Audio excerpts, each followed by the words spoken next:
Hey, what's going on everybody? It's Matt from RTCG here. I'm really excited about today's video. I'm sitting down at my computer setup, so you know it's going to be a serious one. Today we're going to be reacting to a Nostalgia Nomics video, but before we dive into it, don't forget to like and subscribe. I don't do this type of reaction content a lot, but Nostalgia Nomics released a pretty spicy video today about the future of the Pokemon market and the hobby, and I just vehemently disagree with some of his takes in the video.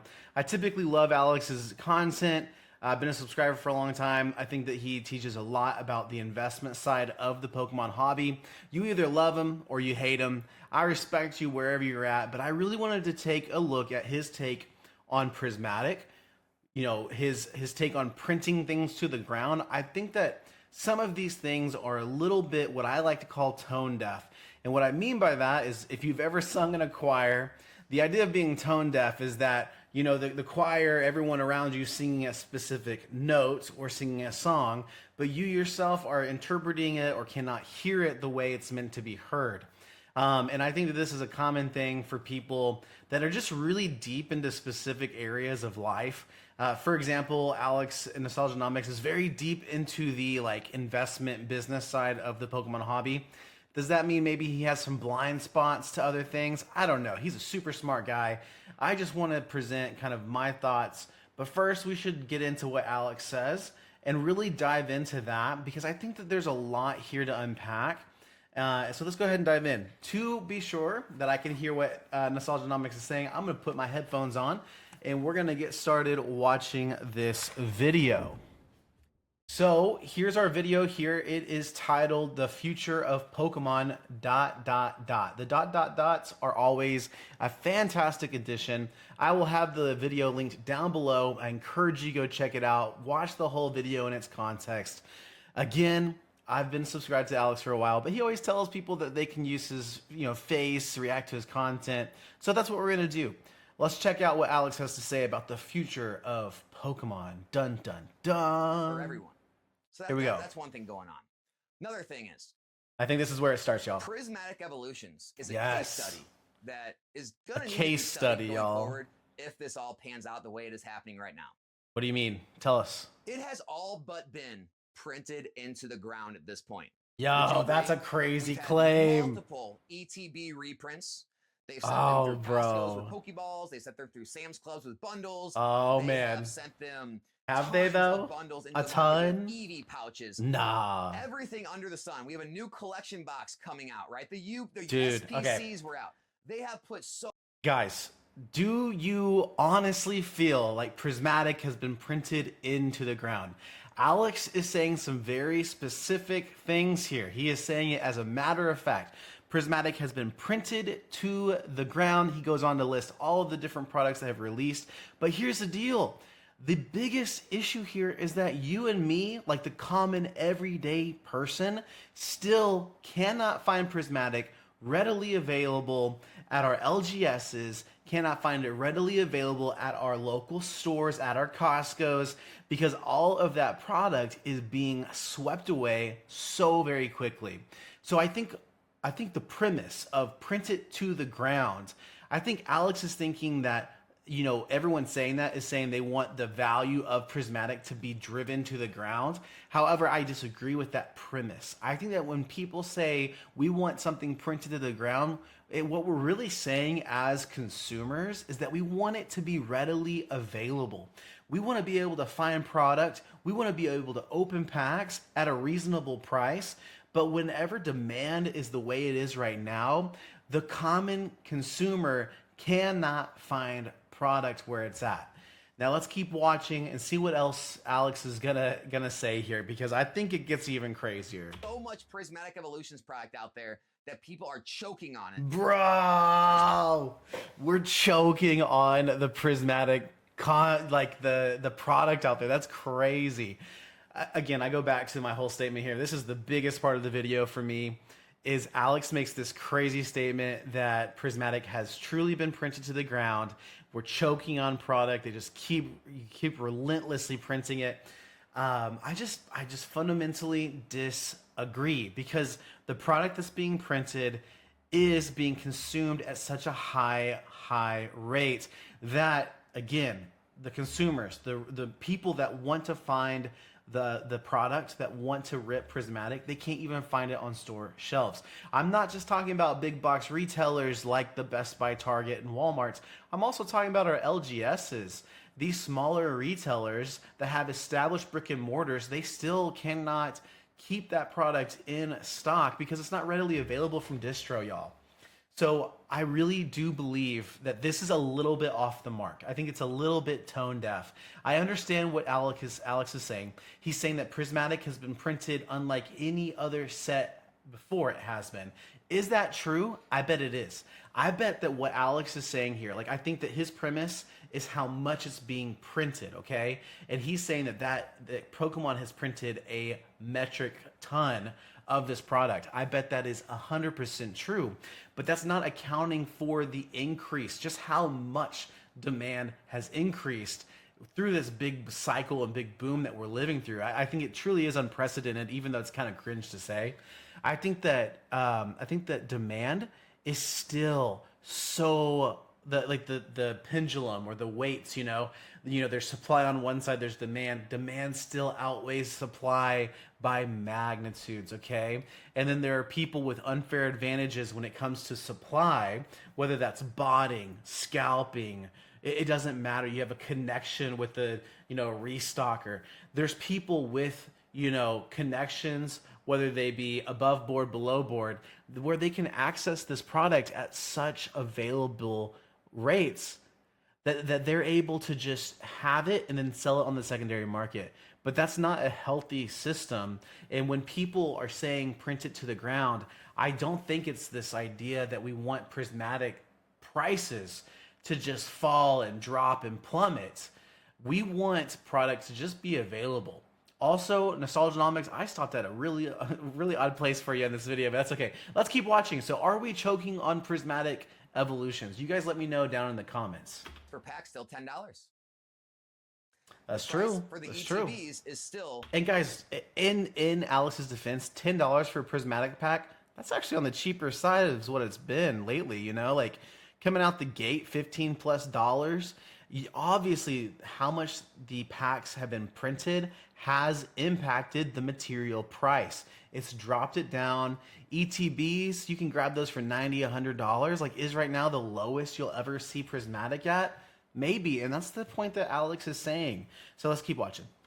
$100. Guys, I don't know how much more they can or they're going to throw at Prismatic before they start to move on and print more of other sets or have to print more of the new sets before all this Prismatic product starts to rise again. I'm gonna stop right there. Let's chat about this a little bit.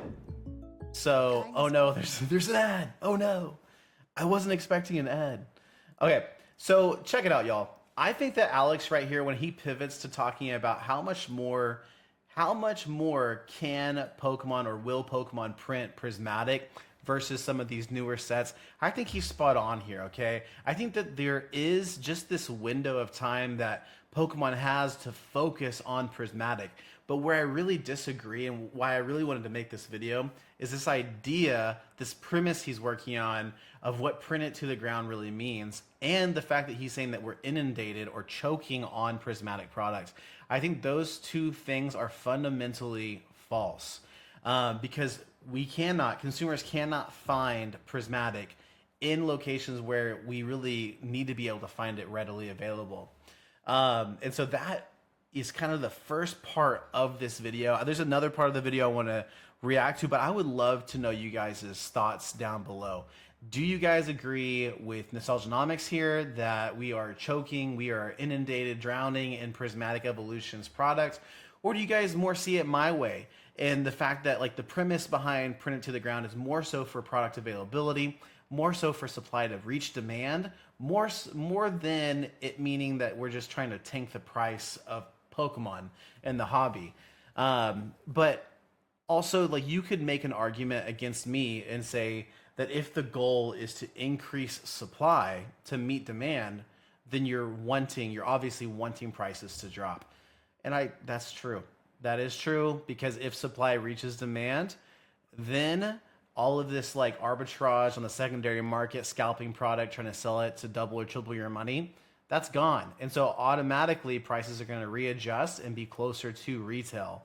Does that mean all rip and shippers have to close businesses? I don't think so. I think rip and shipping and streaming is here to stay. In fact, that's a great segue into the second part of the video we're going to look at, because as I forward over to the video, it is so interesting when Alex Nostalgianomics talks about his stream.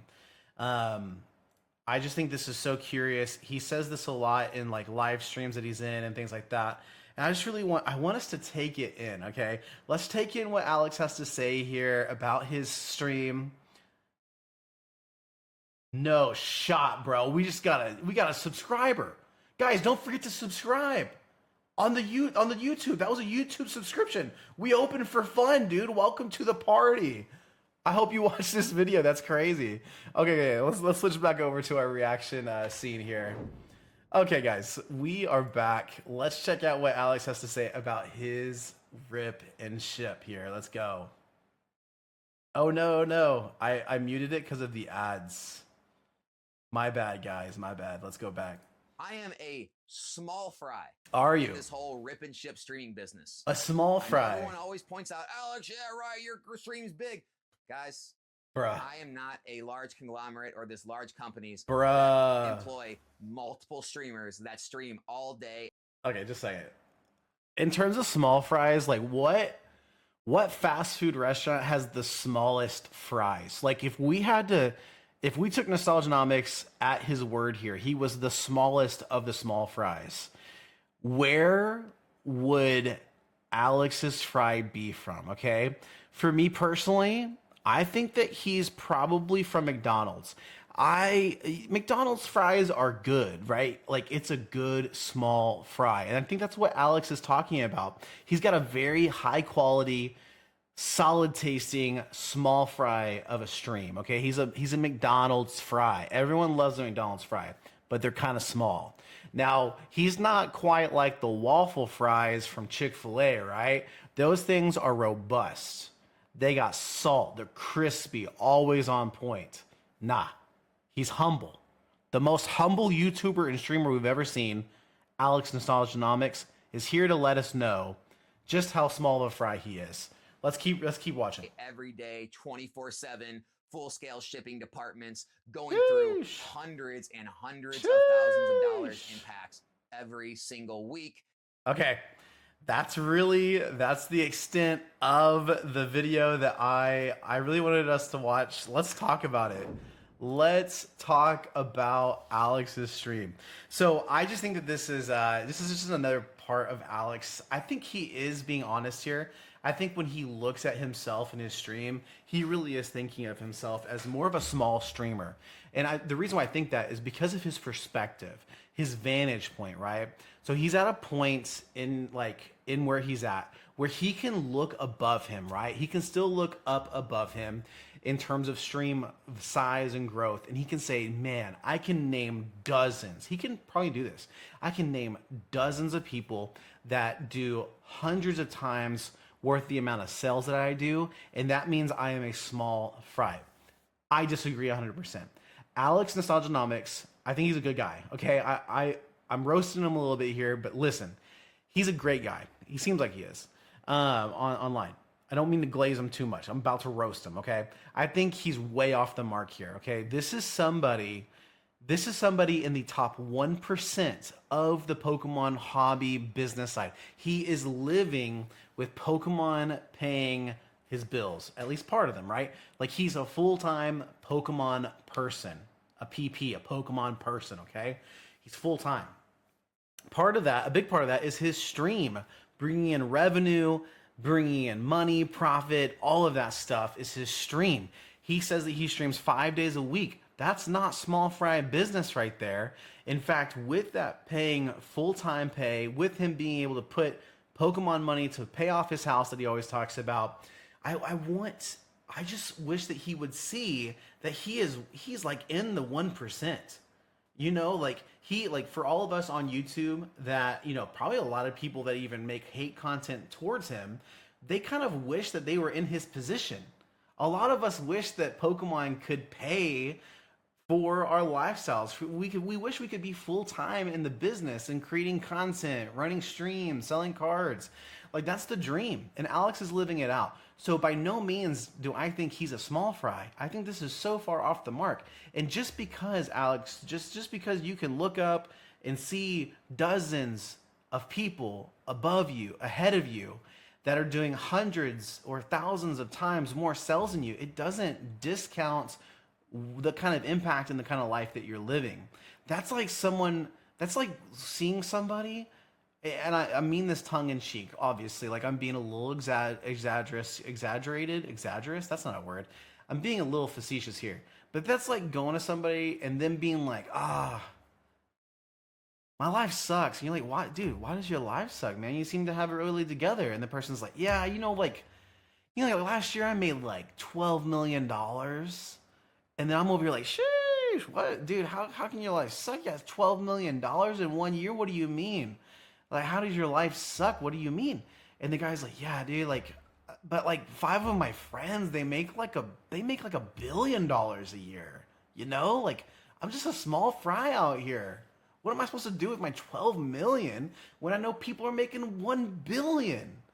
I just think that that's kind of like the vibes, you know? Like I think Alex is just comparing himself to the top 1% of the 1%. You know what I mean? Like we're dividing up the pie so much at that point, while the rest of the other 98% below are looking at, because the divide from the 1% to the rest is like so massive. Like we're looking at him and going like, dude, how could those words even leave your mouth, man? You're a PP, you're a Pokemon person, man.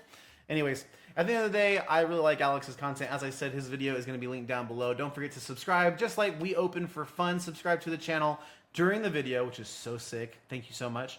And I hope to see you guys for the next one. This video was super fun. If you like the kind of, React content, this is super new for me and maybe a little bit shaky, not very great. Let me know in the comments any feedback that you have, or if you'd like to see more of it. But as I said, don't forget to like and subscribe. I'll see you guys for the next one. Peace.